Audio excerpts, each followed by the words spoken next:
Winning! Peace and love, family. Peace and love. It's your boy Chris Enlightened coming back again with some more spiritual vittles. And today I'm going in on, are you blinded by the light of others? Ooh, this is a good one, family. This is a good one. Are you blinded by the light of others? Ooh. This one hits home for me. This one hits home for me because, like you, I was blinded by the light of other people's. And when you're blinded by the light of other people's, it may be your undoing or your demise. If you're always seeking out the light that's residing in people when they're giving you darkness or you feeling negative energy and you're still tiptoeing around them and trying to pull out and extract light, it's going to become your undoing. I had to learn that myself, family. But me personally, I only have to learn lessons once, and I've learned them. You know me, I'm expecting people to be like me. I'm expecting people's word to be their bond. I'm expecting people to see the world like I do. But there are a lot of opportunists out there. There are a lot of opportunists out there that will mask light. They will mask their darkness with light just to infiltrate you to get your light. Now, in the physical realm, they may be around you just smiling, talking to you, sharing things with you. But on the spiritual side, they may just have a tube and you're just sucking your light away. Because like light and dark light, they're both lights from the Creator. They're neither good nor bad. One's favorable and one's unfavorable. One's high vibratory, the other is low vibratory. But everything in our earthly domain has to have a counterpart or a balance, or it can't be. You can't have light without darkness. You can't have so-called good without bad. They're all the same things. It either is or it isn't. It's just as simple as that, okay? So I really want you to focus on how you feel around people, not by what people are giving you. You know, one thing my wife to this day and my daughter are both teaching me is how to feel the energy within people. And don't let my ego see good in people when there's not. So one thing my wife, and I appreciate her because she's like my protector. And although she's a smaller woman than me, she protects me on the spiritual side. So she always lets me know that person's not right. That person right there, that's my dog. We cool. That person's not right. She can't always explain through like vernacular or lexicons why they're not right. But she has an astute perception of things that I just can't see at the moment, or I find challenging finding or seeing. And she's always right when it comes to that. So you want to surround yourself around people who have gifts that may be able to help you see through the darkness and really extract the light in those who have light.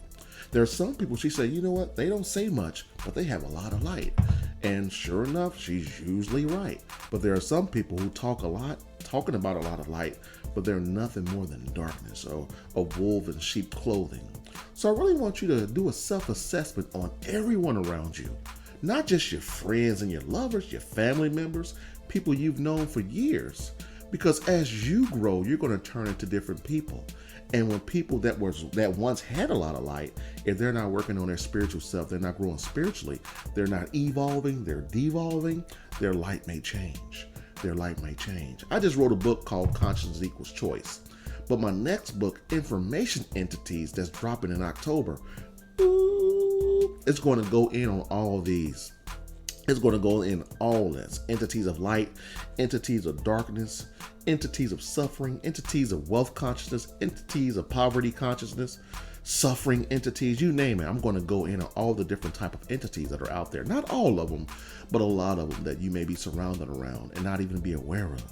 But I really want you going forward, after you listen to this video, watch it again. And then after the video, think about like, who am I surrounded around? Do I really know if people really have light or not? You know, the only way for you to really tell if someone has light is how you feel around them and how they treat other people when they don't know you're watching or that you're aware of. Okay? Even if someone does something that doesn't turn out in a favorable way, but their intentions were good, that doesn't mean that they're a bad person. That doesn't mean that they're a bad person. So I don't want you to get your feelings into it. I really want you to think and use some discernment to see if the people that are around you that you so-called love really have light, and are you blinded by their false light? Because there are a lot of people around you right now that you really covet and hold close to you that have what I call false light. They say all the right things, but when you really get to know them, Eventually they'll show you who they really are. And my great grandmother used to always tell me, believe people when they show you who they really are. When things aren't going, the people that are around you, when their things aren't going their way, they'll let you know who they really are and how they really feel about you.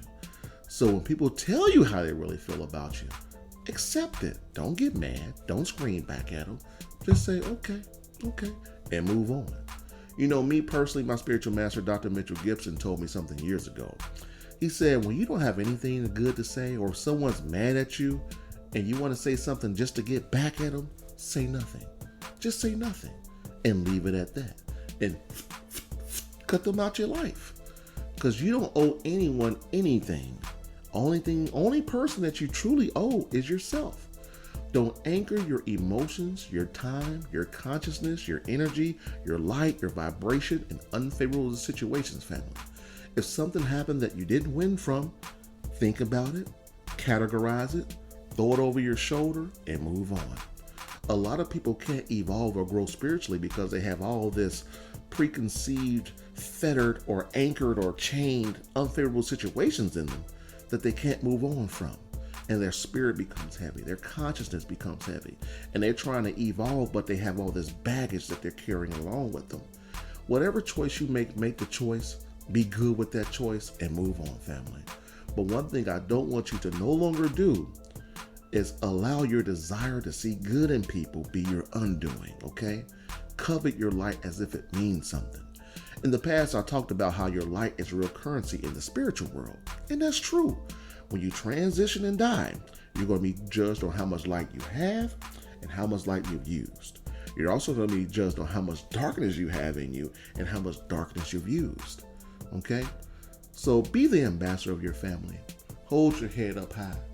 A king can't wear a crown, or a queen can't wear a crown if their head's always tilted down. Hold your head up high. Be that what you came here to be. Walk in your confidence. Stop being scared to be you. You know what I'm saying, family? So on that note, I hope you got some spiritual battles from this video. If you haven't purchased any of my books, I don't know what's wrong with you. I don't know what's wrong with you.